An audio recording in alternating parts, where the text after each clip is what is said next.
Hit TV YouTube channels లో మీ వ్యాపార ప్రకటనలకు మరియు ప్రమోషనల్ ఇంటర్వ్యూస్ కోసం వెంటనే సంప్రదించండి. ఆయన రాసేటువంటి మాటలు బాగుంటాయి, ఆయన మాట్లాడేటువంటి మాటలు బాగుంటాయి, స్కిట్లు బాగుంటాయి.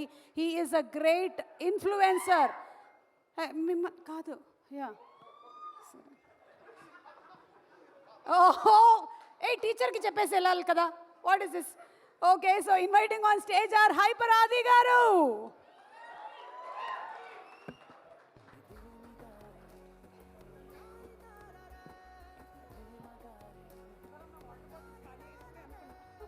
అంటే అసలు వాళ్ళు ఆకలేసి అరిచారో నా కోసం అరిచారో కూడా అర్థం కాని సిచ్యువేషన్లో ఉన్నాను.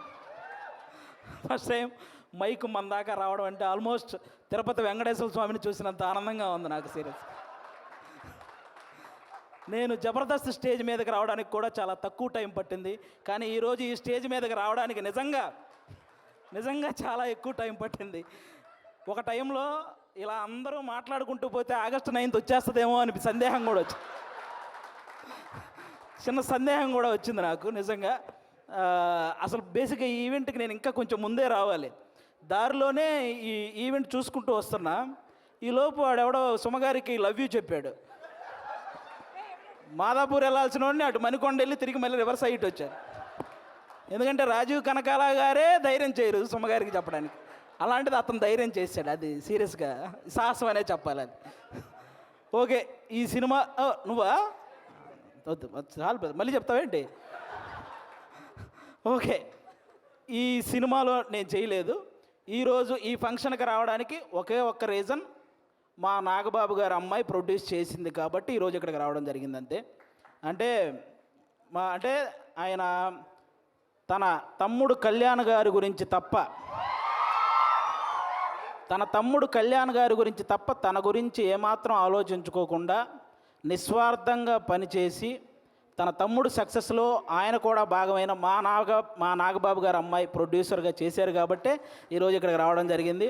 అంటే మెగా ఫ్యామిలీ అనగానే వాళ్ళని చూస్తే చాలు అనే ఫీల్ ఉన్న మాలాంటి చిన్న చిన్న ఆర్టిస్టులకి నాగబాబు గారు మా అమ్మలందరినీ దగ్గర కూర్చోబెట్టుకొని ఆయన చేతులతో అన్నం కలిపి తినిపించిన రోజులు ఉన్నాయి. అలాంటి మా నాగబాబు గారు అమ్మాయి ప్రొడ్యూసర్గా చేసింది కాబట్టి ఈరోజు ఇక్కడికి రావడం జరిగింది. వాళ్ళ అన్నదమ్ముల గురించి ఎవరైనా తప్పుగా మాట్లాడితే ఆయన అడ్డుగా నిలబడి నన్నేమైనా అనండి కానీ నా అన్నదమ్ముల జోలికి మాత్రం రావద్దని ఒక గోడలాగా నిలబడి ఎప్పుడు వాళ్ళని కాపాడుకుంటూ వస్తున్న మా నాగబాబు గారు అమ్మాయి ప్రొడ్యూసర్గా చేసింది కాబట్టే ఈరోజు ఇక్కడికి రావడం జరిగింది. అంటే ఎప్పుడు అన్నయ్య మంచితనం, తమ్ముడు మంచితనం ఇవే మాట్లాడుకుంటూ ఉంటాం, కానీ వాళ్ళని మాకు ఇంత దగ్గరగా చేసిన మా నాగబాబు గారి మంచితనం కూడా మీ అందరికీ తెలియాలి, అందుకే ఈరోజు ఇది చెప్తున్నాను అనమాట. ఇంకా మీ అందరికీ తెలుసు, నిహారిక గారు ఇప్పుడు కాదు ఒక 10 years బ్యాక్ మీకు ఒక స్కిట్ చేశారు, డి వర్సెస్ జబర్దస్త్ అని. అందులో నాగబాబు గారి క్యారెక్టర్ చేశారు నిహారిక గారు. ఆ స్కిట్ నేనే రాశాను. ఫస్ట్ టైం ఒక టైమింగ్ అంటే ఎలా ఉండాలి, ఒక పంచ్ టైమింగ్ వేసేటప్పుడు ఆ మాడ్యులేషన్ ఎలా ఉండాలి, ఇవన్నీ కూడా నాకు ఒక రకంగా అలవాటైంది కూడా నిహారిక గారి టైమింగ్ చూసే. నాకు ఆ రోజు నేను స్కిట్ రాసినప్పుడు ఆ విధంగా నిహారిక గారు అప్పటి నుంచి నాకు పరిచయం అనమాట. అంటే నిహారిక గారు వాళ్ళ పెదనాన్నగారిలాగే కొత్త టాలెంట్ని ఎంకరేజ్ చేసే గుణం ఉంది, వాళ్ళ బాబాయ్ గారిలాగే అనుకున్నది సాధించే గుణం ఉంది, అలాగే వాళ్ళ నాన్నగారిలాగే ఎంత కష్టం వచ్చినా సరే నవ్వుతూ ముందుకెళ్ళే గుణం ఉంది. ఈ మూడు కలిపి ఉంది కాబట్టి ఈరోజు ఇలాంటి సినిమా తీయగలిగింది. అంటే ఇంకో విషయం, వాళ్ళ బాబాయ్ గారిలాగే ట్రెండ్ ఫాలో అయ్యే టైప్ కాదు, ట్రెండ్ సెట్ చేసే టైప్. అందుకే 11 మంది హీరోలను పెట్టి ఒక సినిమా అంటే ఖచ్చితంగా ట్రెండ్ సెట్ చేసినట్టే, అవునా? 11 మంది హీరోలు అంటే ఇప్పుడు రీసెంట్గా మన 11 మంది క్రికెటర్లు మన దేశానికి వరల్డ్ కప్ తెచ్చినట్టు ఈ 11 మంది హీరోలు మా నిహారిక గారికి మంచి విజయాన్ని అందించాలని మనస్ఫూర్తిగా కోరుకుంటున్నాను. మనకు 11 అంటే చాలా గుర్తొస్తాయి, కానీ ఈ సినిమా తర్వాత 11 అంటే ఈ 11 మందే గుర్తొస్తారు. అదైతే నేను నమ్ముతున్నాను.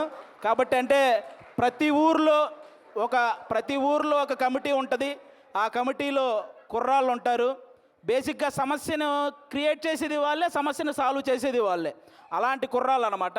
అలా ప్రతి ఊర్లో ఉంటారు కాబట్టి ఈ కమిటీ కుర్రాళ్ళంతా మీరంతా ఒక్కసారి మీ ఊరోళ్ళందరికీ కూడా ఈ కమిటీ కుర్రాళ్ళు సినిమా చూపించాలని మనస్ఫూర్తిగా కోరుకుంటున్నాను. ఎందుకంటే ట్రైలర్ చూస్తే అర్థమవుతుంది, మీరందరూ ఈ సినిమా చూసినప్పుడు మేము కూడా ఇలా చేసేవాళ్ళం కదా అని గుర్తు చేసే క్యారెక్టర్లు ఉన్నాయి. మేము ఇలా ఎందుకు చేసాం అని ఆలోచింపజేసే క్యారెక్టర్లు ఉన్నాయి, ఇక నుంచి ఇలా చేద్దాం అని అనుసరించే క్యారెక్టర్లు కూడా ఉన్నాయి అనిపిస్తుంది ఈ సినిమాలో. కాబట్టి మీరందరూ కూడా ఈ కమిటీ కుర్రాళ్ళ సినిమా, మీ ఊర్లో ఉన్న కమిటీ కుర్రాళ్ళందరూ ప్రతి ఊరు వాళ్ళని తీసుకెళ్ళి ఈ సినిమా చూడాలని మనస్ఫూర్తిగా కోరుకుంటున్నాను. అలాగే ఈరోజు ఇక్కడికి ఈ సినిమాని ఆశీర్వదించడానికి వచ్చిన మన ముగ్గురు గెస్ట్ల హీరోలు, అంటే వాళ్ళు కథ నేను సెలెక్ట్ చేసుకోవటం కాదు, కథ నన్ను సెలెక్ట్ చేసుకోవాలి అని ఫీల్ అయ్యే ముగ్గురు గెస్టులు ఇక్కడ ఉన్నారు మనకి. వాళ్ళ ముగ్గురు వైవిధ్యమైన సినిమాలు చేస్తూ వస్తున్నారు. ఇక్కడ అడవిశేష్ గారు అయితే మామూలుగా ఎవరైనా సీట్లో కూర్చొని చూసే సినిమాలు చేస్తారు, ఈయన సీట్ ఎడ్జ్లో కూర్చొని చూసే సినిమాలు చేస్తుంటాడు. అంటే మొత్తం అన్ని ట్విస్టులు ఉంటాయి ఆయన ఏ సినిమా చేసినా. ఆయన ఇండస్ట్రీకి వచ్చినప్పుడు కొత్తలో ఆయన నేర్చుకుంది ఏంటంటే నా బాడీ లాంగ్వేజ్ ఎలాంటి సినిమాలు చేయకూడదో తెలుసుకున్నాడు ఫస్ట్ ఆయన. ఆ తర్వాత ఆయన చేసిన సినిమాలన్నీ ఎలాంటి ట్రెండ్ సృష్టించాయో మీ అందరికీ తెలుసు. అక్షాణం కానీ, గూఢాచారి, ఎవరు, మేజర్, ఇలా చెప్పుకుంటూ పోతే అన్ని అంటే ఆయన సినిమాలకు ఒక సపరేట్ ఫ్యాన్ బేస్ ఉంది. ఇంకా మా సాయి ధర్మ తేజ్ గారు మామూలుగా ఎవరైనా పేరులో ఇంటి పేరు పెట్టుకుంటారు, కొంతమంది క్యాస్ట్ పేరు పెట్టుకుంటారు, కొంతమంది నాన్నగారి పేరు పెట్టుకుంటారు. కానీ ఫస్ట్ టైం పేరులో అమ్మగారి పేరు పెట్టుకొని ప్రతి ఒక్కరూ వాళ్ళ అమ్మని అంతలా గౌరవించాలి అని మనందరికీ ఒక సంకేతాన్ని ఇచ్చినటువంటి హీరో మన సాయి ధర్మ తేజ్ గారు. అంతేకాదు రీసెంట్గా ఒక ఓల్డ్ ఆర్టిస్ట్ మన పావలా శ్యామల గారు ఇబ్బందుల్లో ఉంటే ఆవిడకి 5 లక్షల సహాయం చేశారు మన సాయి ధర్మ తేజ్ గారు. అంటే సంపాదించే శక్తి దేవుడు అందరికీ ఇస్తాడు, కానీ సహాయం చేసే మనసు కొంతమందికే ఇస్తాడు. అందులో మన సాయి ధర్మ తేజ్ గారు కూడా ఉండడం నిజంగా మనందరి అదృష్టం. అంతేకాకుండా రీసెంట్గానే అంటే తండ్రికి కూతురికి కూడా తప్పుడు సంకేతాలు చూపిస్తూ చేసిన ఒక వీడియో మీద మొట్టమొదట స్పందించిన హీరో మన సాయి ధర్మ తేజ్.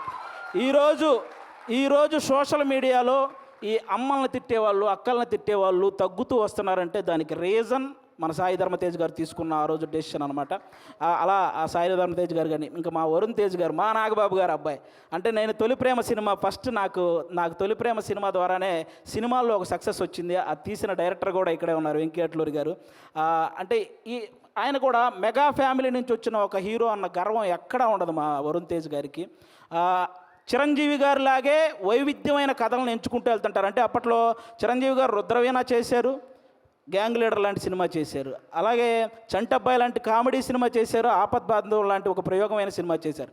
అలాగే మా వరుణ్ తేజ్ గారు కూడా తొలి ప్రేమ లాంటి లవర్ బాయ్ క్యారెక్టర్ చేశారు, ఫిదా లాంటి పక్కింటబ్బాయి లాంటి క్యారెక్టర్ చేశారు, అంతరిక్షం లాంటి ప్రయోగం చేశారు, గద్దలకొండ గణేష్ లాంటి మాసు చేశారు, F2 లాంటి ఫన్. అంటే ఒక డైరెక్టర్కి ఛాలెంజ్, నేను ఏదైనా చేయగలను, మీరు ఎలాంటి సబ్జెక్ట్తో వచ్చినా చేయగలను అనే హీరోగా మా వరుణ్ తేజ్ గారు తయారవుతున్నారు. కాబట్టి ఇలాంటి గెస్టులు ఈరోజు మన దగ్గరికి రావడం నిజంగా మీ సినిమాకి, అలాగే ముఖ్యంగా ఇక్కడ ఈరోజు ఎవరైతే కుర్రాళ్ళు ఉన్నారో మొత్తం, నేను బేసిక్గా ఇక్కడ ఎవరో కొత్త కుర్రాళ్ళు అన్నారు, కానీ వాళ్ళు స్టేజ్ మీద మాట్లాడింది, ట్రైలర్లో చేసింది చూస్తే ఈ ముందున్న వాళ్ళందరూ కొత్త కుర్రాళ్ళు అనిపించింది నాకు. అలా మాట్లాడుతున్నారనమాట. కానీ అస్సలు సినిమా ఎక్స్పీరియన్స్ లేని ఈ టాలెంటెడ్ కుర్రాళ్ళకి సినిమా మాత్రమే ఎక్స్పీరియన్స్ ఉన్న సాయి కుమార్ గారితో కలిసి చేయటం మీ అందరూ అదృష్టం నిజంగా. కాబట్టి మీ అందరికీ once again all the best. August 9 తర్వాత ఖచ్చితంగా ఈ సినిమాకి సక్సెస్ మీట్ ఉంటుందని నేను మనస్ఫూర్తిగా కోరుకుంటున్నాను. వన్స్ అగైన్ నిహారిక గారికి కూడా ఆల్ ద బెస్ట్ అండి. థ్యాంక్ యూ ఆది గారు. హిట్ టీవీ యాప్ ని డౌన్లోడ్ చేసుకోండి. ఇందులో short news, live news, entertainment movies అన్ని అవైలబుల్ గా ఉన్నాయి. Please download Hit TV app. Hit TV app. Hit TV యాప్ని ఫ్రీగా డౌన్లోడ్ చేసుకోండి.